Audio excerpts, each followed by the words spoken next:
Hello, this is Dr. Chuck Silcox, Product Development Manager for AMVAC Environmental Products. Today we're going to talk about Turfcide 400 versus Chlorothalonil for snow mold control. Turfcide 400 is powered by PCMB. PCMB is a multi-site contact fungicide with a unique mode of action that has been used for snow mold control for over 50 years. It's widely recognized as the most effective single active ingredient for control of all three major snow mold pathogens. Historically, PCMB has been used for snow mold control at 12 to 16 fluid ounces per 1,000 square feet. More recently, snow mold treatments have evolved to include mixtures of 2 or more active ingredients that usually include both systemic and contact fungicides.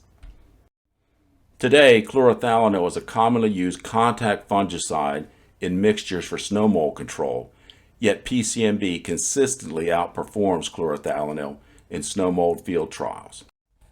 For our first performance comparison, we went back in our database to the winter of 2014-2015, where we found 4 head-to-head comparisons of these two treatments.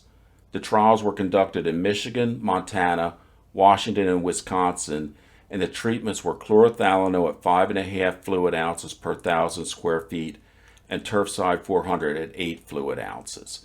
It should be noted that the 5.5 fluid ounce rate of chlorothalonil is the maximum label rate for snow mold control, while Turfcide 400 at 8 fluid ounces is 1/2 the maximum label rate.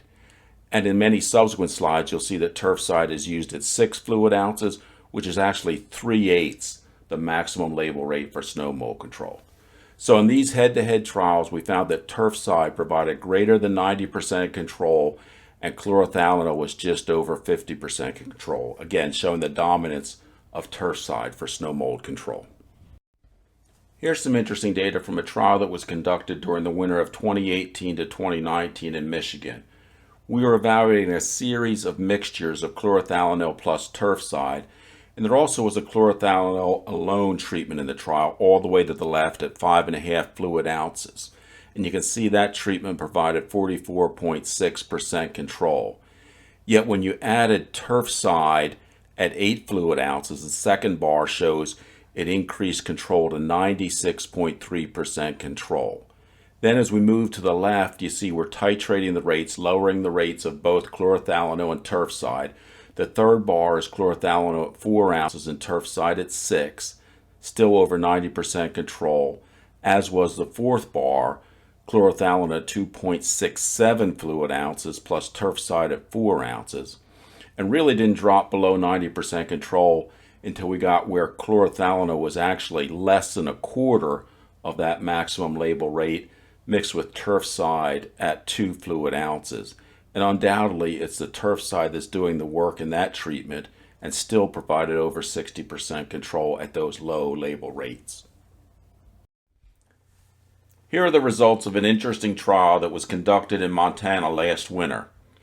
The bar to the left is a treatment with Contend-A at 1 ounce plus Contend-B at 2.6 ounces. Now this is generally a very effective snow mold treatment, but as with many treatments, under challenging conditions, control can be diminished.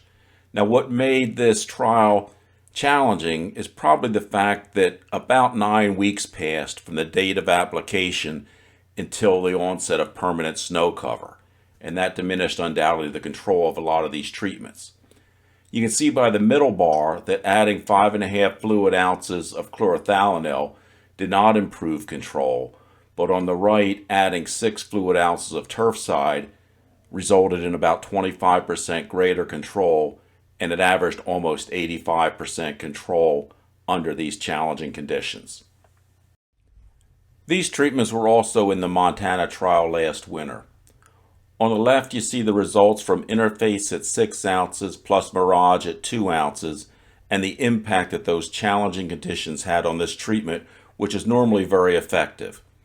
The center bar shows that when chlorothalonil at 5.5 ounces is added to Interface and Mirage, control is increased about 34%, but on the right, when Turfcide is used, control more than doubles, and it resulted in over 80% control under very challenging conditions.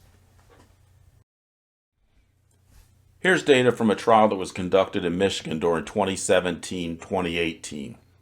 This was again a challenging trial, 175 days of snow cover, and the primary pathogen was speckled snow mold.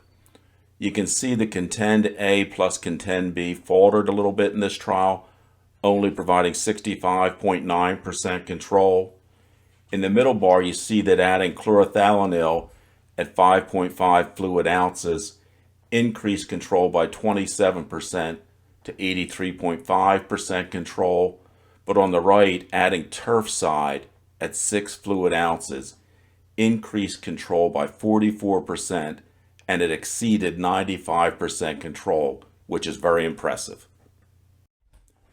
This is our final data slide, and it's a very powerful one. It's a summary of 4 trials that were conducted last winter. The trials were conducted in Idaho, Michigan, Montana, and Wisconsin. And it shows Interface at 6 ounces plus Mirage at 2 ounces on the left. Because some of these trials were very challenging, only averaged 72.8% control. In the middle bar, adding chlorothalonil at 5.5 fluid ounces increased control to 82.9%. But Turfcide on the right at 6 ounces increased control all the way to 94.5%, which shows consistency. So a couple of last thoughts here. One is a lot of university researchers will recommend, preparing for the worst when you're preparing for snow mold. I wholeheartedly agree with that. And what we've shown here is that as conditions become more challenging, Turfcide becomes more valuable, and it should be the foundation of your snow mold program. In wrapping up, we recommend that you use Turfcide 400, powered by PCMB, as the contact fungicide component in your snow mold control program this fall. Turfcide 400 provides substantially better protection than chlorothalonil and is highly effective against all 3 major snow mold pathogens. For more information and recommended Turfcide 400 application rates to use with systemic fungicides, see the Turfcide 400 Snow Mold Assurance Program. Thank you.